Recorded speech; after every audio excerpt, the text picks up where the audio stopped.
So anyway, this is my friend Sebastian. Sebastian, why don't you introduce yourself? Okay. Well, do you want me to introduce my car? Just say that you're Sebastian. Okay, I'm Sebastian. This is his car, which is It's a 2017 Ford Mustang. Ford Mustang GT with a V8. That's right. Right? And it's got the performance spec. This is actually the car that I wanted to get before getting the WRX. So I decided to go with a more practical four-door sedan. What we're gonna do right now is we are going to go hop in Sebastian's car and go for a drive. I kind of want to see how much regret I have for choosing, if I actually regret choosing the WRX over the GT.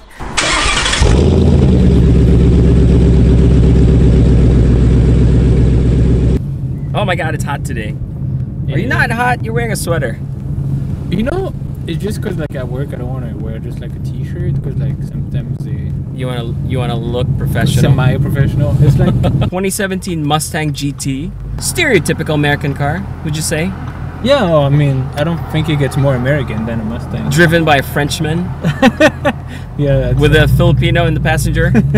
So far, I like the ride quality. I like the sound insulation of this car. Visibility, you definitely see a lot more from the WRX because a WRX is pretty much just a regular car. I think you said that, right? Yeah. The WRX feels like a regular car. A fast regular car. The Mustang, it's definitely a weekender car. The windshield is very small. It is. It's very small. And you do get the sense that this car is huge. How long have you had this car? 9 months. 9 months and some change. Do you have a buyer's remorse at all? Not really a buyer's remorse. Well, I think as a car enthusiast, like you always like kind of wonder, you know, what it would have been if you had another car. Yep. And so, I know that yeah. very much. Yeah. I was actually cross shopping with the WRX as well. A few different reasons why I picked this one over the WRX. So we already knew a lot of people that had the WRX. So you have one. I have. Marco has one. Yeah. I have 2 other friends, Jose and Steven has one. So, you know, my wife was kind of like, well, So you wanted to be the foolish one and decide something, you know.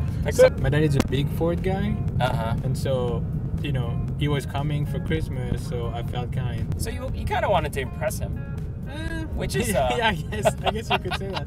2018 models were coming out, so they were giving really good discounts on these ones. Yeah. And so my thought process was, because I care a lot about resale value too. I didn't know that Ford products, like, you know, don't hold their value so well. You know what surprises me, Sebastian? I know you're a very logical guy. You're a numbers guy. Yeah. And I'm very surprised that you decided on this. Maybe 3 months after I bought the Mustang, the KBB came out with like the best resale value car. You can go straight. And it was only trucks, and there was only one car on that list. And I kid you not, the car was a WRX. I think it's also because my wife was pushing me, my dad was pushing me. Like, so I think I made less research on the Subaru than the Mustang. You had more, I guess, outside forces driving you towards the Mustang than the WRX. You know, and again, you know, I don't regret it. I think it's a great car. Well, I think that's a win for the WRX then. No. It really feels like a sports car. Like, it takes some time to get used to if you come from like, you know, a regular car, right? The steering wheel feels very tight. I like that. You know, engine is there. Go to an STI. Is it? No, that's a WRX. I think I'm good. Two S2000s. There's another one over Where? There. This exactly is the problem with the car enthusiast. It's like we're like ADD. Oh, yeah. look. You don't have kids, so you're pretty much just... This is more of a toy for you. Yeah, you know, so like right now it still fits my lifestyle in the sense, like you said, like it's just me and my wife, so like, you know, we don't need to have passengers in, and like, you know, we don't have any kids in the back seats, and even if you had kids, like you couldn't fit anybody in there. Yeah, you'd have to cut off their legs.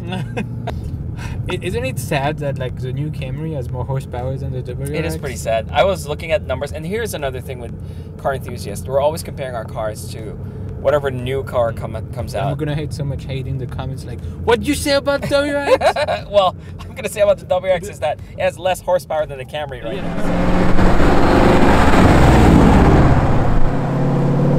Here's Sebastian's favorite part. Changing his seating position. I noticed we don't have any holy shit handles. Oh, that's true. I never noticed that. I can't even see the end of the hood. It goes on for days. That's because you're 5'4". Yeah, I'm gonna have to scoot the seat forward like I'm driving my dad's car and I am 12 years old. I'm gonna drive like a granny right now. Look at how close I am. Funny though, because I'm looking at you, I'm like looking at the back because I'm so far forward. Initial impressions is I feel like it's definitely quieter and a little bit more comfortable. Maybe it's the seats. Yeah, I don't like your seats at all. Don't say that. No. I'm gonna delete that from the video. It's definitely on the stiffer side though, don't you think? I don't think so. I don't think it's really? as stiff as the WRX. Not at all. Power is definitely linear. Like, just, you know how much power you're getting from the amount of pressure. And just listen to that. Listen to that. I'm not even at full chat. Once you think that you have everything under control, exactly. That's when you know, the way I see it is like, they make this car like very easy to drive, right? Yeah. And so I think it's very easy to get like confident with the car, and I feel like that would be when it would bite you. That's right. You know, you're like, oh, you know, 400 horsepower is nothing. Yeah. And then next thing you know, you're like running into like a tree. Yeah, exactly. It is. Sebastian, I wanted to welcome you into the future. This is what you call a premium experience. I mean, it's not as nice sounding as your car, but it almost feels comical in the sense that you're not getting exactly the same input. You're not sure if you're getting this much power or this much power because of the turbo. Coming directly from the Mustang, I do prefer the feel of the Mustang. And you hear that, those little well, because you know, like my car, if I put the windows down, obviously like you can hear like real good, and like, but as soon as you close the windows, it's quiet. Like it's quiet. Right now, I still prefer my car, but I want you, as a Mustang owner, to sit in here and drive this and say my car is better. Everybody, and finally accept the fact that you made the wrong decision by buying the Mustang. What were you asking? Oh, if the passenger seat is electric in your car.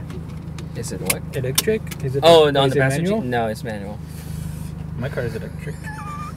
It's just not comfortable for me. So I don't know if it's because, you know, like I'm wider, so like. But I do really like the base seats for the WRX. Seats. Yeah. Yeah, I like that too. It's just, I don't know, like, you know, it's just not. It doesn't feel fantastic. Don't tell Marco this, but I do like his seats. Yeah. So you said that the shifter on the Mustang is clunky, right? And yeah, it's like the whole transmission just feels clunky. But see, like, do you hear like how loud it is when I'm just like, it's like clack, clack. And how clunky it is. I feel like this is actually worse than the Mustang. Yeah, it's not the greatest. No, it's not the greatest. No. But you know what? The transmission itself does feel smoother. I do think it's just the shifter compared to the Mustang. It's the whole thing that's messed up. It's really? Like the transmission is clunky, the shifter is garbage. I do like the WRX. Driving it just feels like a regular car. Mm-hmm. You know, like I feel like I'm driving like a regular car, and like it's not like a huge boat that I'm like. I like that the power comes in early, so you know, like you don't have to like smash the heck out of it to have fun. It does have a lag. The lag doesn't so much bother me because honestly, 99% of the time, I don't even notice it. What bothers me is the fact that you feel like there's power here, right? But when you mash on it, you realize that that's pretty much it. The plus on this is that, like I said, you know, you can only go so fast on the highways or like the streets and whatnot. Yeah. So I consider that a plus because I don't need a lot of room to have fun with it. I'm still having a blast in this because the turbo kicks in, everything, you know. So what's that I'm hearing? I think I'm hearing that you said that the WRX wins that's in not this argument, no? WRX, I think, is an amazing daily driver. Like, there is no doubt about that. You get good gas mileage. You're having a ton of fun with the car. I take this over driving a Corolla every day, like as a daily driver, you know? How dare you? Yeah. It's just a step above a Corolla. It's not scary fast, which is okay because, again, you know, it's not, but it takes turn like way better than my car. But as far as like a weekend car, I'd still take the Mustang. Yeah. Because, you know, like on the weekend, I really want to have fun, you know, like, I want to push the car. I'll give that to you, yeah. You know, like, the only things that well, there's a few things, but not like, the door feels extremely light. Just wish you made the door heavier. You know, and I think maybe that's why like there's a lot of sounds when you ride in it, because they don't put like insulation in the car. You get the sense that it's very thin. It's just like super thin. And the other thing that I don't like is like Why didn't they put a freaking like trunk button? Hey, I've had the same question. You know, I was looking for it and I can't find it. I should have been like, yeah, it's somewhere there. Go look for it. Yeah, it's like, doesn't make sense. But well, how about this one? This doesn't make sense at all. What doesn't make sense? This entire car doesn't make sense. Yeah, I'm not gonna fit any car seat here. I mean, I probably could, but baby's not gonna be happy. I'm not gonna be happy. No, it's not. I don't have any regrets getting the WRX, but Which you should. I won't. But I do agree with Sebastian when if there were a day where I have to choose a weekend car, I'd probably take the Mustang if I had a Mustang. You feel pretty much the same way about your car, right? Yeah. So I guess we'll... You know, I mean, I wish I had enough money to have both WRX and the Mustang, so then I could drive the WRX. That would be the perfect world, right? Yeah, you know? Yeah. But then I'd probably upgrade to a GT350. Yeah. Because, you know, why the hell not? Right? Yeah, exactly. But you know what you shouldn't buy, though, is you shouldn't buy this one right here. This silver one.